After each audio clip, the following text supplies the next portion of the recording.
চিন্তা চিন্তা শুধু আমার পড়তার জন্য। ওকে আমি কোথায় পাঠাই সেই চিন্তায় আমি বিবরে আছি। পড়তে হয়তো এখনই এসে বলবে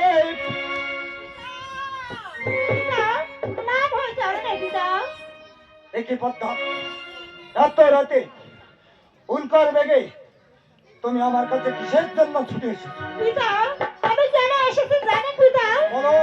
পিতা, সমস্ত দেবতাগণ এই দেবসভার আসন পেয়েছে, কিন্তু পিতা আমি তো আসন পেলাম না।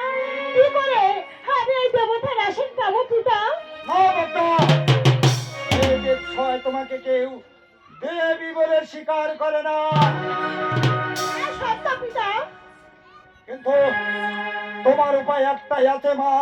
কি উপায়? তুমি যদি আমারই প্রধান ভক্ত ওই মত্তধামের চন্দ্রধরের হস্তে পূজা গ্রহণ করে এই দেবসভায় ফিরে আসতে পারো, তাহলে সবাই তোমাকে দেবী বলে স্বীকার করবে।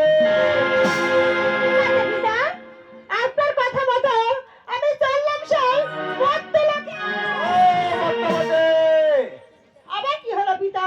এখানে তুমি তোমার স্বামীর কাছ থেকে বিদায় নিয়ে আমার কাছে তুমি আশীর্বাদ চাইতে এসেছো। আমি তোমার পিতা, আমি তোমাকে আশীর্বাদ করছি। তুমি এখন এই স্বর্গলোক পরিত্যাগ করে ওই মর্ত লোকে গমন করো। আমি আপনার আশীর্বাদ মাথায় নিয়ে চললাম সেই মত্তলোকে। আবার কি হলো পিতা? এই দেবসভা থেকে মর্ত ধামের যে দিকে দিকে যেতে যেতে দেখবে চম্পানগর বলে একটি সুন্দর গ্রাম পড়বে। আর সেই গ্রামের দক্ষিণে প্রান্তে আমার এই প্রধান ভক্ত চন্দ্রধর সে একটা সুন্দর মন্দির তৈরি করে সেই মন্দিরের মধ্যে সবসময় আমাকে আরাধনা করছে। আর তার স্ত্রী সনকা ওই মন্দিরের মধ্যে সর্বত্র নিত্য ছেলে কাতর হয়ে আছে। তাই তুমি বলে ছলে বলে বলে কৌশলে ওই মন্দিরের মধ্যে প্রবেশ করে ওই সনকর হস্তে পূজা নিয়ে চন্দ্রধরের হস্তে পুষ্পাঞ্জলি নিয়ে ভক্তবাসীর কাছ থেকে তোমার আশীর্বাদ নিয়ে তুমি ফিরে আসতে পারো, তাহলে সবাই তোমাকে দেবী বলে স্বীকার করবে। আমি ওইখানকার কাছ থেকে আমি পূজা নেব, আর যেভাবে হোক ওই চন্দ্রধারের কাছ থেকে আমি পূজাই নেব। ছলে বনে করে কৌশলে যেভাবে হোক পূজা নিয়ে আমি ওই স্বর্গলোকে চলে আসবো পিতা।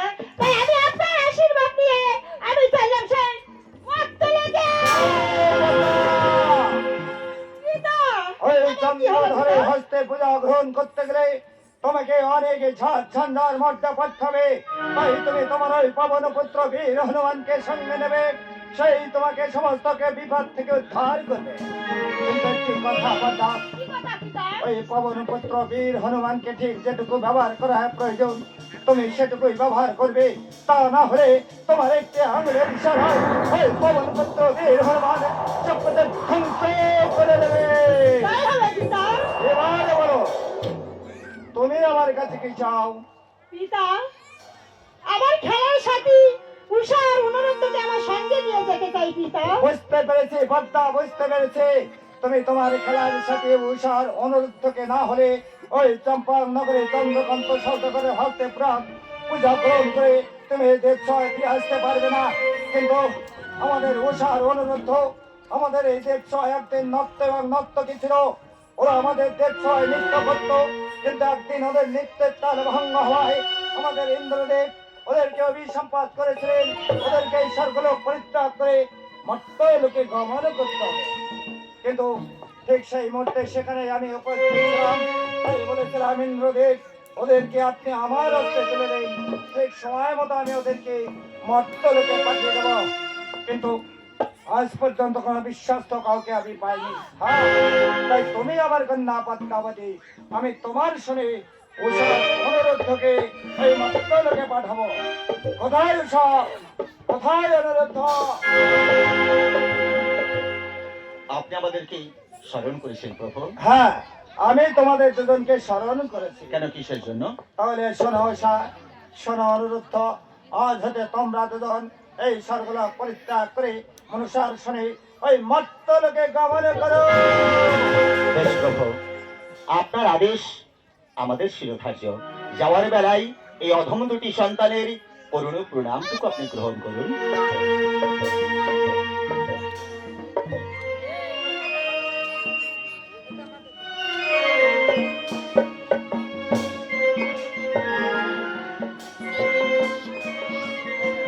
মামা গো, আমাদের উপায় কি মা?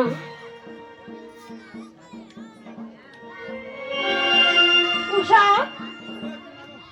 উষা, তোমাদের উপায় আমার পিতা বলে দি, তারপরে আমি বলবো। বেশ, বলুন উষার অনুরোধ, তোমাদের উপায় হলো আমার পদ্মাবতীর সঙ্গে তোমাদের স্বর্গলোক পরিত্যাগ করে মর্ত্যলোকে গমন করতে হবে। পিতা। হ্যাঁ, বেশ পিতা, যাও, তুমি ওদেরকে সঙ্গে নিয়ে স্বর্গলোক পরিত্যাগ করে মর্ত্যলোকে গমন করো। পিতা, তাই হবে। বলুন মা, আমাদের উপায় কি হবে? তোমাদের উপায় আমি বলে দিচ্ছি। মা গো, শোনো অনুরোধ, মা। তোমাকে ওই চম্পক নগরে ছেলেকাল গর্ভে তোমাকে জন্ম নিতে হবে। মা। তোমার নাম হবে স্বর্ণ লক্ষিন্দর। বেশ তোমার হাতে আমার পূজা এই মর্ত্যধামে প্রচার হবে। বেশ মা। আর শোনো উষা, তোমাকে নিশান নগরে আমাদের গর্ভে তোমাকে জন্ম নিতে হবে। তোমার নাম হবে সতী বেহুলা। তোমাদের দুজনের হইতে আমার পূজা এই মর্ত্যধামে প্রচার হবে। বলো, পারবে না আমার পূজাকে এই মর্ত্যধামে প্রচার করতে? আপনার আদেশ আমরা অক্ষর অক্ষরে পালন করবো মা। কিন্তু মা, আমাদের যে কি সত্য কথা আছে মা। কি কথা বলো? ও মা, আমরা পরস্পর দুজনকে ভীষণ ভালোবাসি মা। কথা দিন মা, আপনার পূজা সমাপ্ত হয়ে গেলে আবার আবার একত্র আমাদেরকে মিলিত করে দেবেন মা। কথা দিলাম অনুরোধ, আমার পূজা সমাপ্ত হয়ে গেলে আমি তোমাদের দুজনকে আবার একত্র করে দেব। বেশ মা, কথা যখন দিয়েছেন তখন স্থান থেকে আমাদের বিদায় দিন মা। বিদায়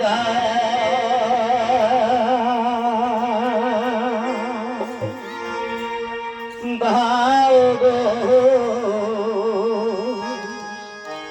মহা তুমি, একবার দাও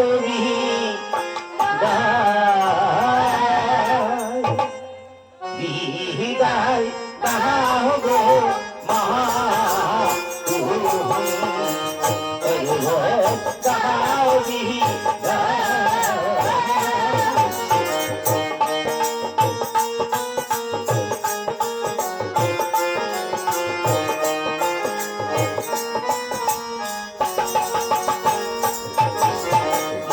বিদায় দাও গো মহা তুমি, একবার দাও বিদায়।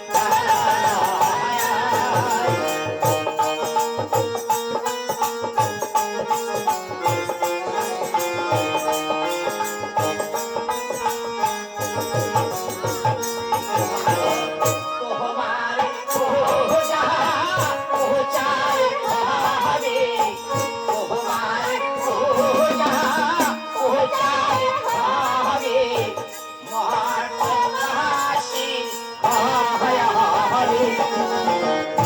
বিদায় দাও গো মহা তুমি, একবার দাও বিদায়।